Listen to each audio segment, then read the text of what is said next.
오늘 하나님께서 우리에게 주시는 말씀은 신약성경 마태복음 25장 14절로 30절 말씀입니다. 마태복음 25장 14절로 30절까지 말씀입니다.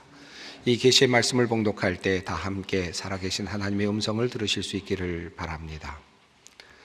또 어떤 사람이 타국에 갈 때 그 종들을 불러 자기 소유를 맡김과 같으니 각각 그 재능대로 한 사람에게는 금 5달란트를, 한 사람에게는 2달란트를, 한 사람에게는 1달란트를 주고 떠났더니 5달란트 받은 자는 바로 가서 그것으로 장사하여 또 5달란트를 남기고 2달란트 받은 자도 그같이 하여 또 2달란트를 남겼으되 1달란트 받은 자는 가서 땅을 파고 그 주인의 돈을 감추어 두었더니 오랜 후에 그 종들의 주인이 돌아와 그들과 결산할세 5달란트 받았던 자는 5달란트를 더 가지고 와서 이르되 주인이여 내게 5달란트를 주셨는데 보소서 내가 또 5달란트를 남겼나이다. 그 주인이 이르되 잘하였도다. 착하고 충성된 종아, 내가 적은 일에 충성하였음에 내가 많은 것을 내게 맡기리니 내 주인의 즐거움에 참여할지어다 하고 2달란트 받았던 자도 와서 이르되 주인이여 내게 2달란트를 주셨는데 보소서 내가 또 2달란트를 남겼나이다. 그 주인이 이르되 잘하였도다. 착하고 충성된 종아, 내가 적은 일에 충성하였음에 내가 많은 것을 내게 맡기리니 내 주인의 즐거움에 참여할지어다 하고 1달란트 받았던 자는 와서 이르되 주인이여 당신은 굳은 사람이라 심지 않은 데서 거두고 해치지 않은 데서 모으는 줄을 내가 알았으므로 두려워하여 나가서 당신의 달란트를 땅에 감추어 뒀었나이다. 보소서 당신의 것을 가지셨나이다. 그 주인이 대답하여 이르되 악하고 게으른 종아, 나는 심지 않은 데서 거두고 해치지 않은 데서 모으는 줄로 내가 알았느냐. 그러면 내가 마땅히 내 돈을 취리하는 자들에게 맡겼다가 내가 돌아와서 내 원금과 이자를 받게 하였을 것이니라 하고 그에게서 그 1달란트를 빼앗아 10달란트 가진 자에게 주라. 무릇 있는 자는 받아 풍족하게 되고 없는 자는 그 있는 것까지 빼앗기리라. 이 무익한 종을 바깥 어두운 데로 내쫓으라. 거기서 슬피 울며 이를 갈리라 하니라. 아멘. 오늘은 기독교 절기로는 대림절 첫 번째 주일이 됩니다. 성탄절 전 4주 동안 우리는 대림절을 지키지요. 예수님의 탄생을 기억하고 또 다시 오실 예수 그리스도의 재림을 기억하는 특별한 절기입니다. 대림절에서 중요하게 다루는 그 주제가 있다면 그것은 바로 시간이 되겠습니다. 전통적으로 교회에서는 이 대림절이 되면 촛불들을 켜놓곤 합니다. 하나씩 덧붙여 가면서 촛불을 켜가는데 초들이 타들어가는 것을 보면서 시간의 소모, 시간이 사라지는 것을 우리는 눈으로 보고 확인하곤 합니다. 그래서 이 대림절은 시간과 매우 밀접하게 관련이 되어 있습니다. 대림절은 먼저 예수님께서 오시던 그 첫 번째 성탄절에 묵직했던 시간을 기억하곤 합니다. 세례 요한이 잉태된 것을 천사들을 통하여 사가랴에게 그 예언이 전달이 됩니다. 그리고 또 예수님의 그 잉태의 소식이 마리아에게 그리고 요셉에게 또 천사를 통하여 전해지게 됩니다. 그리고 두 사람은 마리아는 또 마리아로서 또 엘리자벳은 엘리자벳으로서 잉태를 하게 됩니다. 잉태를 하게 된 순간부터 아직은 이 땅에 예수가 탄생하지 않았고 아직은 이 땅에 세례 요한이 탄생하지 않았지만 이미 탄생은 예정된 것과 다름없습니다. 이제 곧 세례 요한은 탄생하게 될 것이고 예수님은 탄생하게 될 것입니다. 바로 이와 같은 시간을 기다리는 절기, 이 절기가 바로 대림절이라고 할 수 있겠습니다. 대림절은 이렇듯 이미 확정되어 있고 이미 진행되고 있는 그 하나님의 역사, 구속의 역사를 생각하면서 하나님의 뜻이 이루어질 것을 기다리는 절기라고 할 수 있습니다. 예수님께서 이 땅에 오셨던 초림의 사건도 그러했지만 이제 앞으로 오실 예수님의 재림의 사건도 또한 그러합니다. 예수님께서 하늘로 승천하시면서 내가 다시 올 것이다 라고 확인하시고 말씀하셨던 그 순간부터 이미 역사 속에는 다시 오실 예수님의 그 시간이 확정되어 있다고 할 수 있습니다. 이제 그날은 조금씩 다가오고 있고 조금씩 줄어들고 있습니다. 마치 촛불이 타 들어가는 것처럼 시간은 줄어들고 있습니다. 그날은 반드시 오고야 말 것입니다. 이것이 바로 대림절이 가지고 있는 의미라고 할 수 있겠습니다. 이것은 바로 우리가 이 땅에 태어나면서 죽음이 마치 예견되고 있는 것과 같다고 할 수 있습니다. 이미 우리가 생명을 가지고 태어나는 순간 우리에게는 죽음이 예정되어 있습니다. 아니, 죽음은 확정되어 있다 할 수 있습니다. 태어난 사람은 반드시 죽게 되어 있습니다.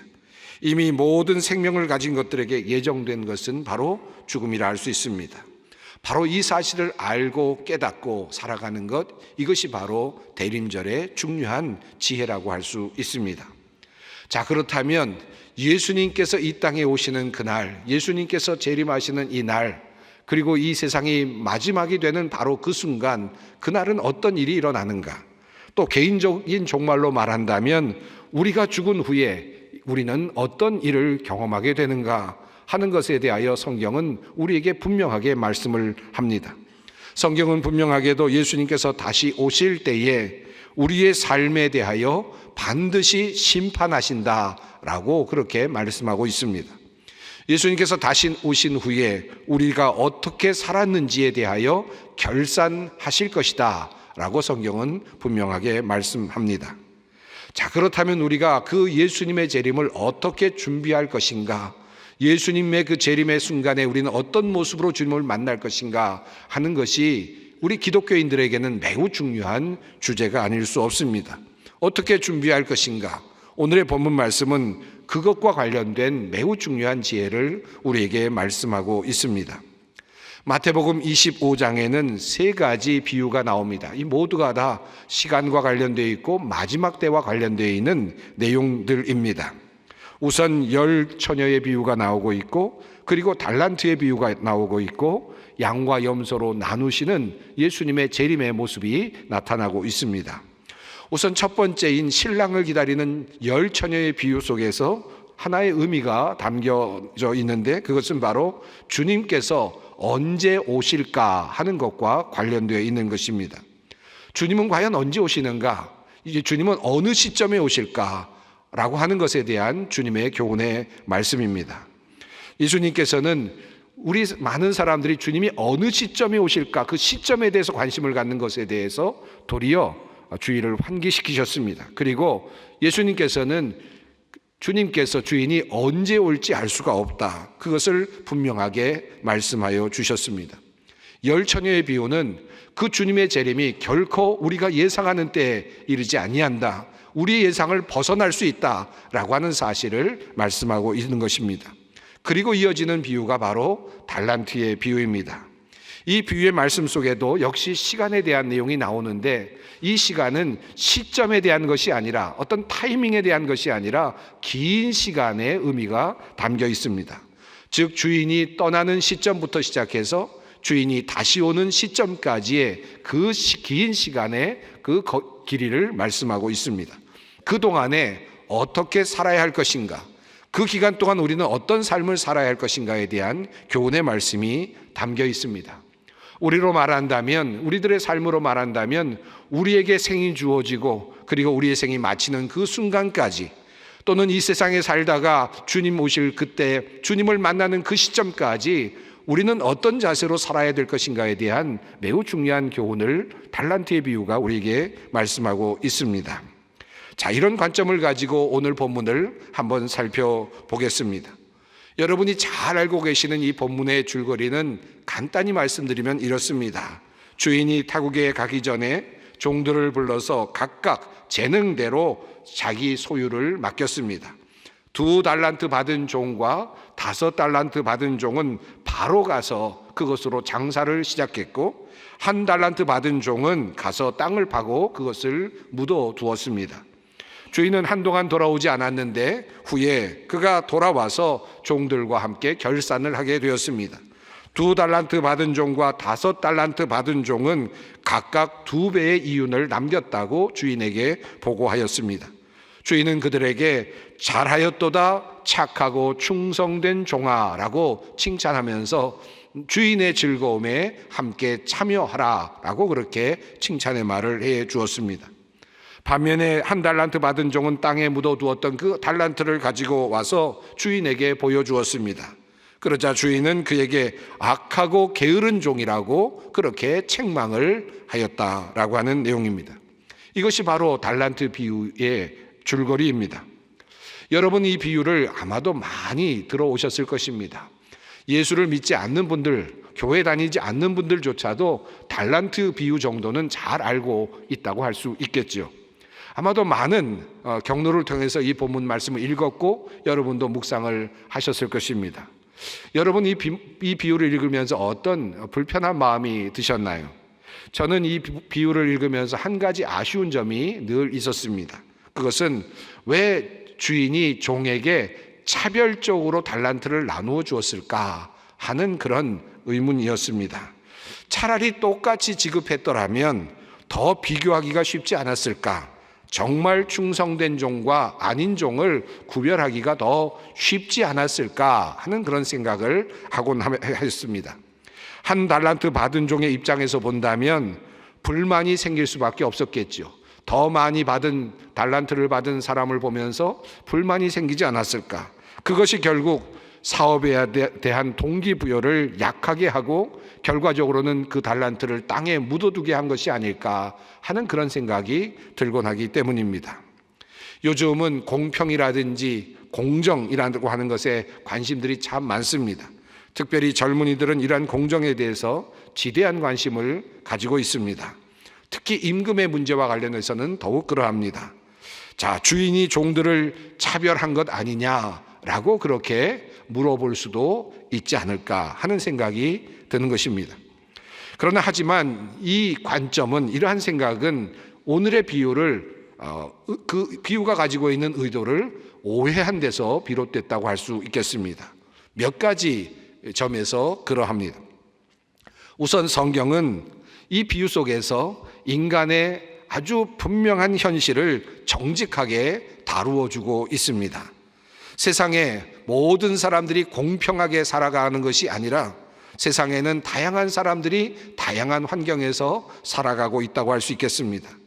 가난한 사람이 있고 부유한 사람이 있고 내향적인 사람이 있고 외향적인 사람이 있고 금수저 또는 소위 은수저 혹은 또 흙수저라고 할 수 있는 그런 사람들이 함께 살아가고 있습니다. 이것이 바로 인간의 현실입니다. 본문 말씀은 차별을 긍정하고 정당화하는 것이 아니라 또 더 나아가서 어떤 이상적인 어떤 세계를 그려주고 있는 것이 아니라 현실의 모습을, 인간의 현실을 그대로 보여주고 있다고 할 수 있겠습니다. 이 말씀은 우리의 현실과 아주 직접적으로 맞닿아 있습니다. 우리 주위에 많은 것을 가진 이가 있고 적은 것을 가진 이가 분명히 있습니다. 생긴 것도 다르고 그리고 가진 것도 다릅니다. 저는 이 달란트의 비유를 읽으면서 이런 생각을 하곤 합니다. 이 달란트의 비유를 크기나 무게나 또는 어떤 양으로 보기보다는 다양성으로 보는 것이 어떨까, 그런 생각을 하게 되었습니다. 우선 이 둘 또는 다섯, 하나라고 하는 이 달란트를 어떤 엄청난 나름대로의 어떤 그 재물의 어떤 그런 속성으로 보기보다는 다양한 그러한 달란트, 다양한 어떤 재능으로 이해할 수 있지 않을까 하는 생각을 해보게 됩니다. 그렇게 보면 2달란트, 5달란트, 1달란트는 그저 다른 종류의 달란트라고 읽을 수 있겠습니다. 두 번째로, 하나님은 각 사람에게 다른 성격, 다른 재능, 다른 모습을 허락하셨지만 그러나 각자에게는 가장 적절하고 알맞은 것을 주셨다고 그렇게 이해할 수 있겠습니다. 저마다 모습은 달라도 그것은 고유하고 또 고귀한 가치가 있는 것이겠습니다. 우리의 현실이 그러하지 않습니까? 어떤 사람은 빵을 참 잘 만듭니다. 그 사람에게 그것이 달란트입니다. 그에게 필요한 것이 있다면 무엇이겠습니까? 밀가루가 아닐까요? 어떤 사람은 세공의 기술이 있습니다. 그에게 필요한 것이 있다면 무엇이겠습니까? 금이나 은이나 보석이 아닐까요? 피아노를 잘 치는 사람에게 피아노가 필요하겠죠. 그에게는 절대로 바이올린이 필요하지는 않을 것입니다. 바이올린이 혹시 더 비싸다고 하더라도 말입니다. 그림을 잘 그리는 사람에게는 화구들이 필요하겠죠. 금이나 밀가루가 절대로 필요하진 않을 것입니다. 그렇다고 밀가루가 값싸다고 하더라도 그것이 그냥 아무런 쓸모가 없는 것이 아닙니다. 빵을 잘 만드는 사람에게 밀가루가 가게 되면 그 밀가루로 멋진 맛있는 빵을 만들어서 그는 놀라운 그런 이윤을 창출할 수도 있을 것입니다. 세공업자가 금과 은을 가지고 다루어서 얻는 이윤보다 훨씬 더 많은 큰 이윤을 밀가루를 가지고 얻을 수도 있었겠죠. 그러므로 2달란트, 5달란트, 1달란트라고 하는 그 자체만으로 그것이 작다, 크다라고 말할 수 없다는 말씀입니다. 세 번째로 생각해 볼 수 있는 것은 바로 달란트 그 자체의 가치입니다. 달란트는 일반적으로 무게의 단위입니다. 대략 34kg 정도에 해당되는 무게를 말합니다. 그러니까 금 1달란트라고 하면 금으로 되어 있는 34kg의 무게에 해당되는 가치를 말합니다. 이것이 화폐 단위로도 활용이 되는 것입니다. 자, 주인은 오늘 본문 속에서 1달란트를 주었고 2달란트를 주었고 5달란트를 주었습니다. 여러분, 이 숙련된 노동자들이 당시에 벌어들였던 하루 품삯이 한 데나리온이라고 하죠. 한 데나리온은 하루의 일당에 해당되는 그런 액수입니다. 그런데 1달란트는 6천 데나리온에 해당이 됩니다. 그러니까 6천으로 365일을 나누면 대략 16년 이상이 되는 그런 기간 동안의 일당이라고 할 수 있습니다. 한 데나리온의 가치가 어마어마한 가치라는 사실입니다. 연봉이 5천만 원쯤 되는 분이 있다고 하면 8억 원 정도에 해당되는 돈이 될 것이고, 연봉이 1억 원쯤 되는 분이 있다면 그분들에게는 16억 원 정도에 해당되는 어마어마한 돈이 바로 이 1달란트의 가치입니다.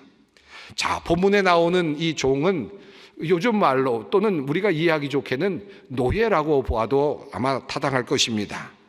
당시에 이스라엘 백성들 사이에서 노예가 1달란트를 가지고 있다? 여러분, 상상이 됩니까? 불가능한 일입니다. 1달란트를 어떤 종이 감히 가질 수 있습니까? 더군다나 2달란트를 가지고 있다? 상상할 수 없는 일입니다. 5달란트를 받았다? 도저히 그런 종은 있을 수 없는 것이죠. 주인이 노예에게, 종에게 1달란트를 준다, 2달란트를 준다, 5달란트를 준다는 것은 실제로는 일어날 수 없는 너무나도 큰 액수의 가치라고 할 수 있습니다. 주인은 일반 사람들이 아닌 특히 종에게 엄청난 그 액수의 그 가치를 종들에게 나눠줍니다. 한마디로 말하면 이것은 은혜라고 말할 수 없습니다. 1달란트 받았기 때문에 적은 것이 아니라 이미 1달란트 자체가 너무나도 큰 가치이기 때문에 그것만으로도 너무나도 큰 은혜를 입은 것이라 할 수 있습니다. 1달란트의 가치가 그러하니 2달란트, 5달란트의 가치야 오죽하겠습니까? 자, 이들이 바로 그만큼의 가치를 지금 받은 것입니다. 자, 그러므로 달란트의 비유가 말하고자 하는 것은 많이 받았는가, 조금 받았는가에 관한 내용이 결코 아닙니다. 내가 받은 것을 얼마나 귀하게 여기며 또 아름답게 가꾸었는가 하는 것이 매우 중요한 관점이 될 것입니다. 이미 넘치게 받았기 때문입니다. 자, 그렇다면 이 달란트의 비유가 정작 우리에게 말씀하고자 하는 것은 무엇일까요? 종들은 이 달란트를 받고 어떻게 반응하였습니까? 2달란트 받은 종, 그리고 5달란트 받은 종은 바로 가서 장사를 시작하였다라고 성경은 말합니다. 바로라는 표현이 나옵니다. 즉시입니다. 시간의 그 단어이죠. 반대로 1달란트 받은 종은 땅에 가서 묻어두었습니다. 당시 팔레스타인 지역에서는 돈을 지키는 방법 중에 하나가 땅에 몰래 묻어두는 것이었다고 합니다. 그래야 도둑들이 그것을 몰라서 가져갈 수 없기 때문이죠. 만약에 집에 두면은 쉽게 노출이 되고 그리고 잃어버릴 수가 있었기 때문에 자기만 아는 땅에 어떤 곳에 그것을 묻어두는 일들이 종종 있었습니다. 예수님께서 말씀하신 밭의 감추인 보화와 관련된 비유의 말씀도 이러한 당시의 상황과 배경을 염두에 둔 비유 말씀이라고 할 수 있습니다. 자, 한 달란트 받은 종은 땅에 묻었습니다. 이것은 당시의 사람들이 원금을 보존하기 위해서 사용하는 아주 일상적인 방법이기도 했습니다. 그러니까 그는 원금을 반드시 지켜내야 되겠다라고 하는 그런 신념이 한 달란트 받은 종에게 있었다라고 하는 것입니다. 자, 시간이 지났습니다. 주인이 돌아왔습니다. 반드시 짚고 넘어가야 할 것은 주인이 반드시 돌아온다는 것입니다. 우리가 누리고 있는 삶이 영원히 지속될 것처럼 보이지만 종말의 그날은 갑자기 올 수밖에 없습니다. 드디어 주인이 돌아왔습니다. 자, 생각해 보면 종들은 서로 다른 달란트를 받았지만 똑같이 공평하게 받은 한 가지가 있었음을 알게 됩니다. 그것이 무엇일까요? 그것은 바로 시간이라고 하는 것입니다. 그들은 주인이 떠날 때로부터 시작해서 주인이 돌아오는 그 순간까지 똑같은 시간을 선물로 받았습니다. 다시 말하면 똑같은 기회를 주인으로부터 받았습니다. 자, 그리고 주인은 그 종들에게 자신이 주었던 그 시간에 대해서 결산을 시작합니다.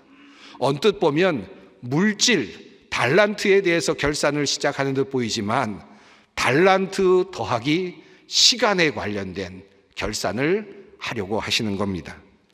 바로 이것이 바로 오늘 달란트 비유의 중요한 부분입니다. 대화의 내용을 보아도 그렇고 그에게 주었던 시간과 기회에 대한 결산임을 알 수 있습니다. 자, 한 달란트를 받았던 종이 묻어두었던 것을 가지고 와서 주인에게 내놓았을 때 주인은 차라리 이 달란트를 돈놀이하는 사람들에게 맡겼더라면 내가 원금을 뿐만 아니라 이자도 받을 수 있지 않았겠느냐라고 그렇게 책망을 하죠. 당시 주인은 이자를 받을 수 있다라는 사실까지도 알고 있었던 사람이었음에 분명합니다. 자, 여러분, 이자가 무엇입니까? 이 이자는 재물이 시간 속에서 만들어내는 또 다른 가치 아니겠습니까? 자, 그런데 이 이자를 마저도 받지 못하게 되었다. 이것이 바로 주인이 책망하는 내용입니다. 한 달란트 받은 종의 가장 큰 실수는 바로 자기 자신에게 주어진 기회, 자기 자신에게 주어진 시간을 낭비한 것입니다. 기회를 날려버린 것입니다. 여러분, 시간이라고 하는 것이 무엇입니까? 시간을 곰곰이 생각해 보면 시간처럼 놀라운 신비로운 힘이 있는 그런 것이 없습니다. 시간은 놀랍습니다. 여러분, 어린아이가 태어나서 금방 시간이 되면 그저 한 달이 되면 놀랍게 바뀌죠. 1년이 되면 놀라울 정도로 바뀝니다. 말을 하고 그리고 또 뛰어다니기도 합니다. 또 2살이 되면 3살이 되면 아주 놀랍게 바뀌죠. 시간이 주고 있는 놀라운 힘이라고 할 수 있겠습니다. 농구 게임을 보다 보면 1초 혹은 2초를 남겨두고 역전이 되는 그런 경우들을 종종 봅니다. 정말 없는 시간 같은데 아무것도 일어날 수 없는 것 같은 그 시간 속에서 놀라운 역전이 일어나고 놀라운 역사가 일어나는 것을 보게 되죠. 시간은 놀라운 힘을 가지고 있습니다. 그 시간 속에서 우리는 엄청난 부자가 되기도 하고 그 시간 속에서 우리는 엄청난 명예를 얻기도 하고 그 시간 속에서 또 낭패를 보기도 합니다. 한 달란트 가진 사람은 바로 그 놀라운 시간, 그 기회를 그만 다 놓쳐버리고 말았습니다. 여러분, 우리가 2023년을 이제 마지막 한 달을 내놓고 있습니다. 2023년을 시작하면서 많은 결심도 했고 잘 살아야 되겠다라고 하는 마음 다짐도 했을 텐데 과연 이 시간이 지난 바로 이 시점에 우리는 과연 무엇을 남겼습니까? 오늘 주님께서 우리들에게 묻고자 하시는 질문이 아닐까 생각합니다. 내가 너에게 맡겨두었던 그 모든 것들, 그 시간 속에서 너는 무엇을 만들었느냐? 주님께서 오늘 물으십니다. 한 달란트 받은 사람의 입장에서 생각해 봅니다. 그가 시간을 보냈는데 시간을 그렇다고 해서 어떻게 보냈을까요? 그는 주인이 준 달란트를 땅에 묻어두었습니다. 그리고는 나름의 시간을 보냈겠죠. 그도 나름의 시간을 보냈을 것입니다. 아마 밥도 먹었을 것이고 운동도 했을 것이고 또 여러 가지 생각도 했을 것이고 친구도 만났을 것이고 여러 가지 일들을 했기 때문에 주인이 오는 시간까지 살아 있었겠죠. 그러니까 그가 시간을 분명히 보낸 것은 분명합니다. 그런데 그가 보냈던 그 많은 시간들은 그가 달란트를 땅에 묻은 다음부터는 주인과 관계되는 시간으로 그렇게 연결되지는 못했습니다. 다시 말하면 주인의 시간과는 관계없는 자기 자신만의 시간이 영위되고 있었다라는 말씀입니다. 이것이 바로 주님께서 오늘 우리에게 물으시는 질문입니다. 나는 과연 주님과의 관계성 속에서 얼마나 많은 시간을 보냈는가? 나는 과연 주님과의 관계성 속에서 무엇을 만들어냈는가? 주님께서 맡기신 그 재능을 가지고 그 주님의 시간에 주님께서 원하시는 그 일을 얼마나 많이 감당해 내었는가? 오늘 주님께서는 우리에게 묻고 계십니다. 자, 한 달란트 받은 사람이 이렇게 땅에 그 달란트를 묻었던 이유가 무엇이었을까요? 왜 그는 그런 결정을 했을까요?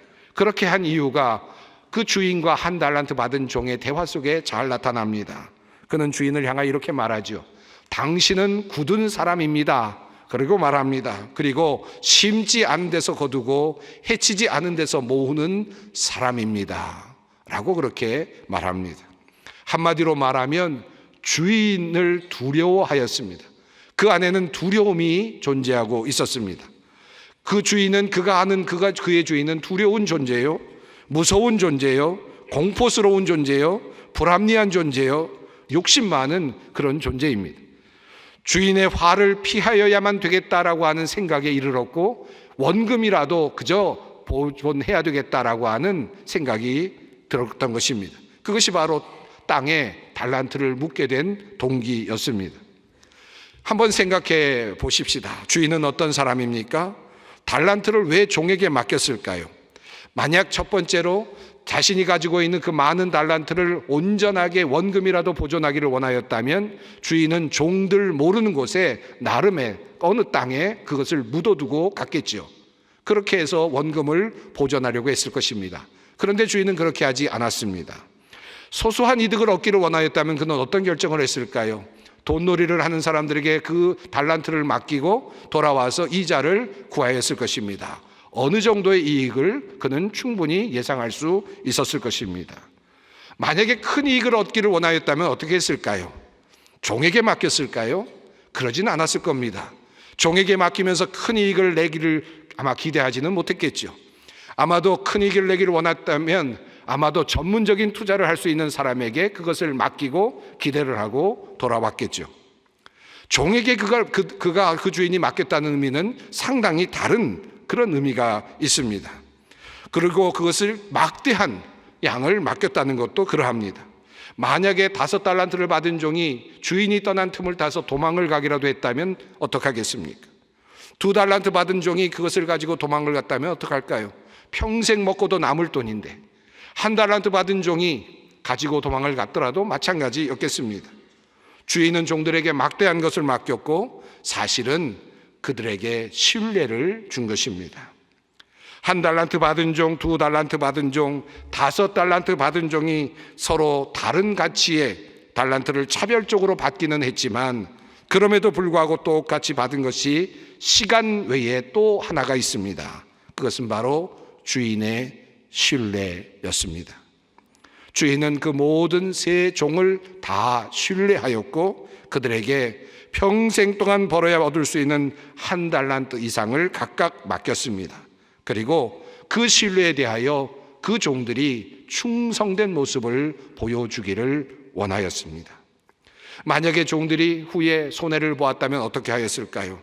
아마도 저의 예상입니다마는 책망하기보다는 도리어 위로하여 주지 않았을까 하는 생각이 듭니다. 하나님께서 나를 신뢰하여서 나에게 맡겨주신 것이다. 이것을 기억하는 것이 종에게는 매우 중요하였습니다. 저는 소망교회에서 목회를 하면서 날마다 때마다 이런 생각을 합니다.